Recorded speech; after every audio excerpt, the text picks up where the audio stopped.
How to delete audio in the Filmora editing app. So let's get started. First of all, open the Filmora app just like this. After opening the app, you can see I have added the video that I want to edit, just like this. Now, to delete the audio that I have added, simply tap onto the music right here at the bottom. Tap on it. And here you can find a delete option right here. Now select it. And now you can see the audio is deleted. Now you can also delete the audio of the video itself. To do that, tap onto the video.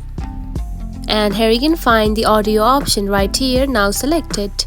And now you can see the audio is deleted and it is on the mute now. And that's it. This is how you can delete the audio in the Filmora app. If you found this video helpful, don't forget to like and subscribe for more tips. Thanks for watching.